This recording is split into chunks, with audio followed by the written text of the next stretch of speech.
Hi everyone. Today we're going to learn to make our own college rankings.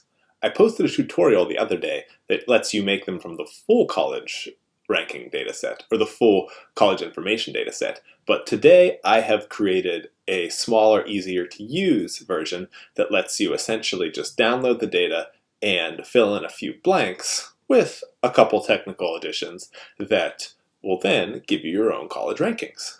So, get ready to follow along, go to Moodle, get RStudio ready, and let's get started. Our first step is to go download the files from Moodle. So, what you want to do is go down here to College Rankings 2, open up College Rankings 2, and download all these files. After you download them, you want to make sure they're somewhere that you know where they are. So, I, personally, created a folder which I called College Rankings, in which I put all three of those. What I probably want to do now is go to the College Rankings howto.r and open it.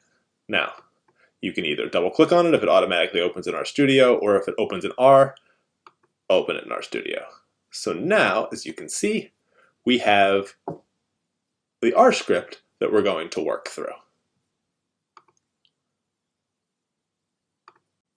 So, we're looking here at our R script, and in it, I give you a step-by-step guide to how we can create our own college rankings.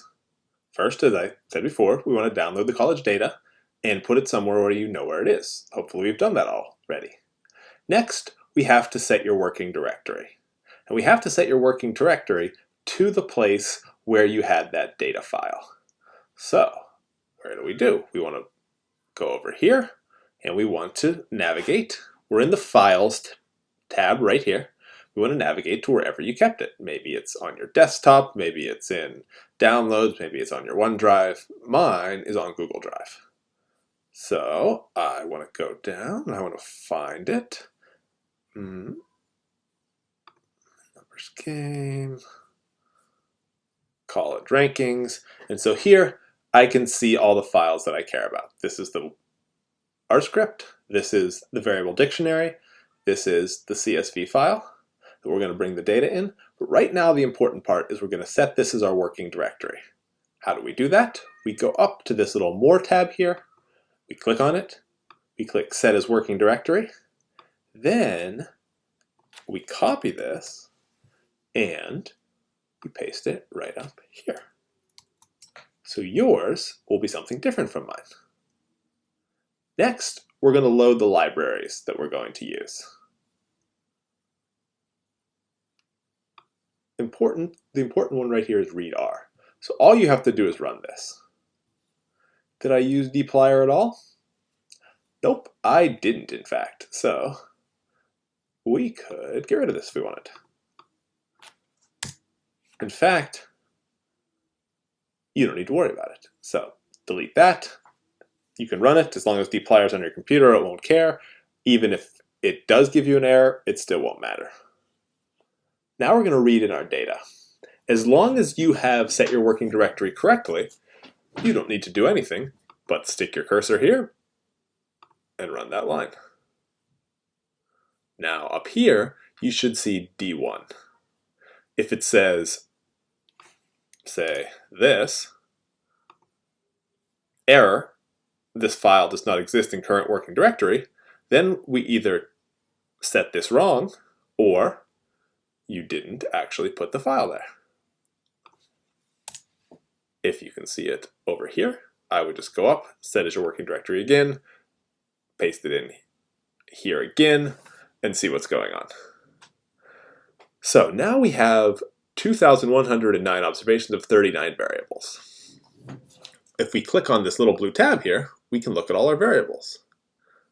Institution name, city, state, a binary for whether it's a women's only college and a historically black college, admission rate, SAT average, etc.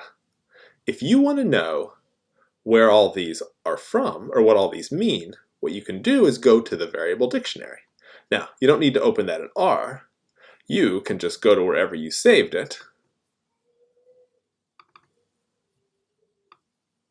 and open it up. I have written the variable name and the variable meaning. What does standardized mean? Well, one of the hard parts about doing something like this is that these things are measured on very different scales. Admission rates are 0 to 1. If everybody gets in, that's the maximum you could have, it's 1. Mean SATs, they're back to 1600, right? They're on a 1600 point scale. So, is 1551 to 1552 the same jump as a 0 to 1 in admission rate? Absolutely not. So what we want to do is somehow make these on the same scale. And by doing that, or in order to do that, we standardize them. To do that, we're going to measure everything in standard deviations of the variable. So that basically means, given the distributions we have, how far above or below the mean is each school. If we go back and look at our data here, we can double click on it to look at it better. We can say that Alabama A&M University is just a tiny bit below the mean in admission rate. That means their admission rate lower. You might think that's more prestigious. Alabama Huntsville, higher. Alabama State, this seems almost a full standard deviation below. Let's find something prestigious. Let's go find, I don't know. Let's go find Harvard.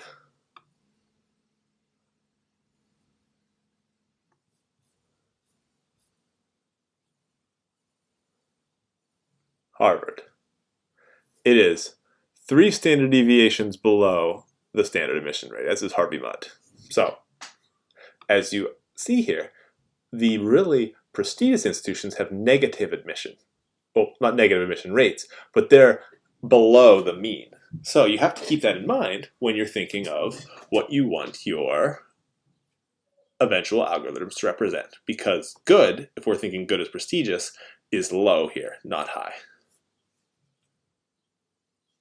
Okay, back to our rankings. So you've decided now what you want to include in your rankings. Think what you think makes a good college, and look through the couple of variables that I've curated for you, and think, which ones do I want to put these in my algorithm? Now, what do I want to do? Let's say I want to do a really simple 3-part algorithm on SAT average, percentage of first-gen students, and what percentage of those first-gen students are making their loan payments 3 years later. I want to weight that 25% for the SAT average, 50% for the percentage of first-gen students, and I didn't note it, but it should be 50% of what percentage of those students are making their... Could I edit this out? Should I edit this out? Yes, but I have not. 25% what percentage of those students are making their loan payments 3 years on. Little secret, if these don't add up to 1, nothing happens. They're just going to be weighted in their relative sizes. So, I started to write note for all my variables. Positive is better. I'm going to create a new variable. I'm going to call it D1 rank.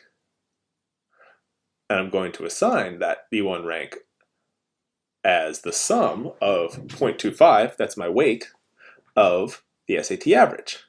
To specify this variable, I just do D1 money sign variable name plus 0.50 of D1 first gen plus 0.25 of D1 the first gen repayment rate for 3 years later. So basically I'm giving each school a score. I am saying, and I'm giving in these weights, how much each of these things are going to matter. They're now on the same scale because they're all standardized. So I'm just going to add those up, and I'm going to say that the highest score is the best. I run it.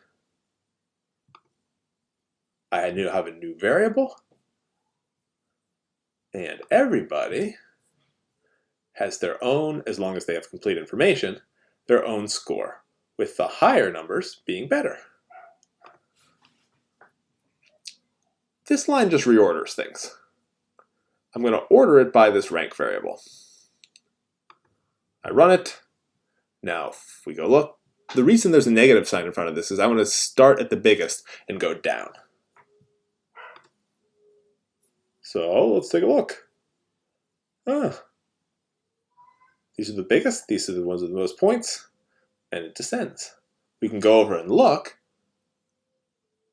These are the groups. We see that there's lots of first-gen students at the UC colleges, and so this is going to help them out.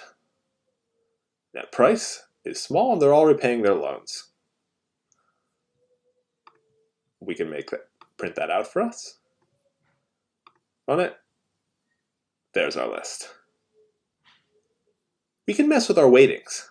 Let's say we care less about the percentage of first-gen students and more about whether they're paying their loans or not. So we just change the weighting a bit. We can run it again. Let's see if we get different results. We do.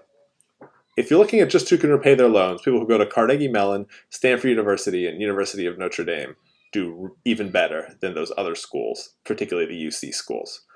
Particularly those are people who are first-gen or paying their loans. So as we can see, our weightings really matter in terms of who comes out on top in our rankings. Put it back the way it goes.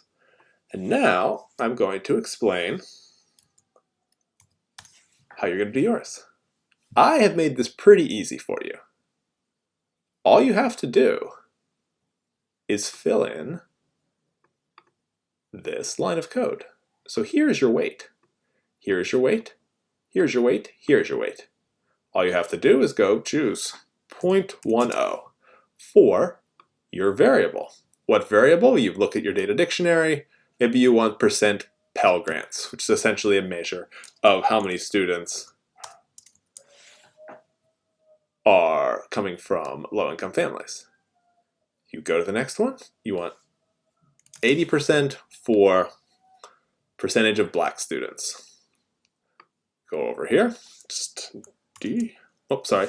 This is the graduation rate for black students. So let's do the graduation rate.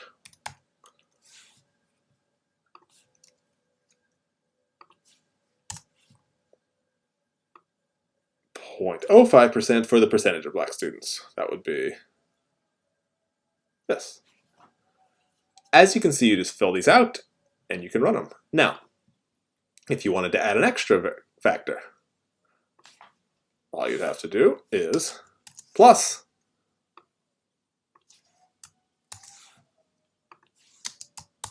Just add it, put your weighting in, put your variable name in, and you would add it in. So you could make as many factors as you want. If you go back to my original data set, in the longer written tutorial that I posted before that we would be doing if we were in class right now, there's a lot more factors that I didn't include for simplicity. Let's say we wanted to use that admissions rate. We talked about before that admissions rate, things that are lower are better. So we don't want to add to it, we want to subtract. So that means you're taking away points if the number is larger. There we go. Or adding, subtracting a negative would be adding. So that Stanford with their -3 standard deviations admission rate is going to get more points here, which is what we would be attempting here. Now, if you think everybody should get in, maybe you actually do want to use a positive there. But if you think things are smaller are better, just put a minus sign before you add the variable and its weight. These are already set up for you. You just need to run these after you've created this. Do it. Play around a bit. See if it works for you. And tell me what the best college in your personal college rankings are.